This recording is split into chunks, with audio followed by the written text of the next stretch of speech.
Hello guys, मैं हूं आर्यन। आज के इस वीडियो में हम आपको इंडियन बैंक के सेविंग्स अकाउंट के बैलेंस नॉन मेंटेनेंस चार्जेस के बारे में जानकारी देंगे। जैसे कि अगर आप इंडियन बैंक के अगर सेविंग्स अकाउंट यूज़ करते हैं या फिर अगर आप इंडियन बैंक में अगर सेविंग्स अकाउंट ओपन करना चाहते हैं, तब आपके सेविंग्स अकाउंट में मिनिमम कितना बैलेंस आपको मेंटेन करना होगा। साथ ही साथ ये भी बताएंगे कि अगर आप बैलेंस अगर मेंटेन नहीं कर पाए तब कितना चार्जेस लगेगा, कितना दिन अंतर चार्जेस लगेगा। ये सभी बातें आपको डिटेल्स में बताएंगे।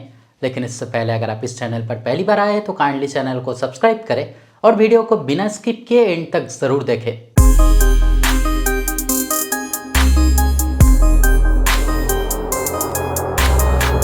तो आपके सेविंग्स अकाउंट में मिनिमम कितना बैलेंस मेंटेन करना होगा वो डिपेंड करता है कि आपका बैंक ब्रांच किस एरिया में है, और साथ ही साथ ये भी डिपेंड करता है कि अगर आप आपके सेविंग्स अकाउंट के साथ चेकबुक फैसिलिटी यूज़ करते हैं कि नहीं करते हैं।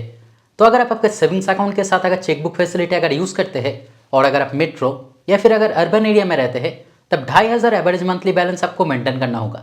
और अगर आप चेकबुक फैसिलिटी अगर यूज़ नहीं करते हैं तब 1000 एवरेज मंथली बैलेंस आपको मेंटेन करना होगा।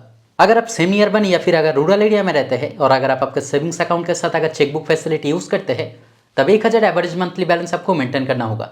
और अगर आप सेमी अर्बन या फिर अगर रूरल एरिया में रहते हैं और अगर आप आपके सेविंग्स अकाउंट के साथ अगर चेकबुक यूज़ नहीं करते हैं, तब आपके सेविंग्स अकाउंट में 500 एवरेज मंथली बैलेंस आपको मेंटेन करना होगा।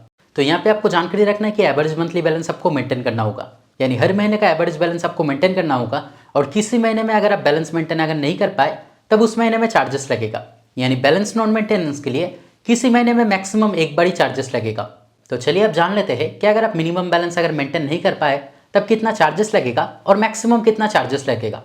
तो आपके जानकारी के लिए बता दूं, आपका बैंक ब्रांच चाहे किसी भी एरिया में है, चाहे वो रूरल, सेमी अर्बन, मेट्रो या फिर अगर अर्बन एरिया में है, अगर आप कुछ भी बैलेंस अगर मेंटेन नहीं कर पाते हैं तब मिनिमम चार्जेस लगेगा 10 रुपया का और उसके साथ 18% जीएसटी लागू होगा, और मैक्सिमम चार्जेस लगेगा 100 रुपया का और उसके साथ भी 18% जीएसटी लागू होगा, यानी आपका मैक्सिमम चार्जेस लगेगा 118 रुपया का। लेकिन आपके जानकारी के लिए बता दूं, अगर आप कुछ ना कुछ अगर बैलेंस मेंटेन कर पाते हैं तब उस हिसाब से चार्जेस कम लगेगा। जैसे कि आप यहाँ पे देख सकते हैं कि अगर आप मेट्रो या फिर अगर अर्बन एरिया में रहते हैं और अगर आप आपके सेविंग्स अकाउंट के साथ अगर चेकबुक फैसिलिटी अगर यूज़ करते हैं, तब आपको 2500 एवरेज मंथली बैलेंस आपको मेंटेन करना होता है। लेकिन मान लीजिए कि किसी महीने में अगर आप कुछ भी बैलेंस अगर मेंटेन नहीं कर पाते हैं या फिर अगर आपका शॉर्टफॉल अमाउंट अगर 76% से 100% के बीच में होता है, तब मैक्सिमम चार्जेस लगेगा 100 रुपया का और उसके साथ 18% जीएसटी लागू होगा, यानी आपका मैक्सिमम चार्जेस लगेगा 118 रुपया का। तो जैसे कि आप यहाँ पे देख सकते हैं कि बैंक द्वारा शॉर्टफॉल परसेंटेज दिया गया है। तो आपके जानकारी के लिए बता दूँ, शॉर्टफॉल उस अमाउंट को कहा जाता है जो अमाउंट आप मेंटेन नहीं कर पाते हैं।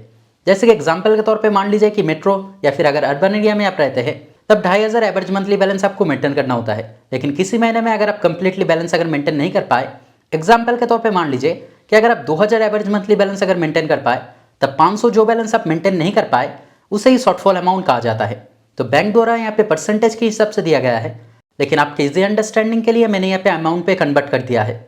तो जैसे कि आप यहाँ पे देख सकते हैं कि अगर आप मेट्रो या फिर अगर अर्बन एरिया में रहते हैं और अगर आप आपके सेविंग्स अकाउंट के साथ अगर चेकबुक फैसिलिटी अगर यूज़ करते हैं और अगर आप कुछ भी बैलेंस अगर मेंटेन नहीं कर पाते हैं, यानी अगर आपका किसी महीने का बैलेंस अगर पूरा महीना जीरो भी रहता है या फिर अगर आप 650 से कम बैलेंस मेंटेन करते हैं, तब उस सिचुएशन में मैक्सिमम चार्जेस लगेगा 100 रुपया का और उसके साथ 18% जीएसटी लागू होगा, यानी आपका टोटल चार्जेस लगेगा 118 रुपया का।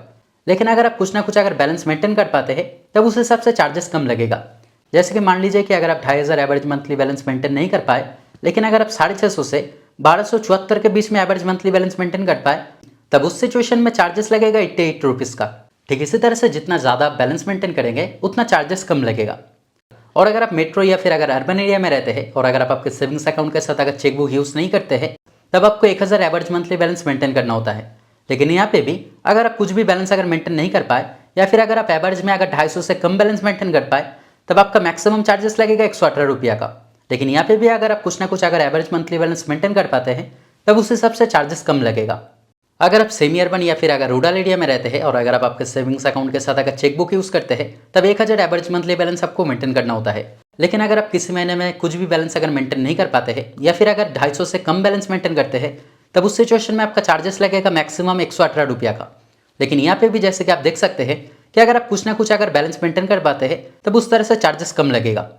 और अगर आप सेमी अर्बन या फिर अगर रूरल एरिया में रहते हैं और अगर आप आपके सेविंग्स अकाउंट के साथ अगर चेकबुक यूज़ नहीं करते हैं, तब 500 एवरेज मंथली बैलेंस आपको मेंटेन करना होता है।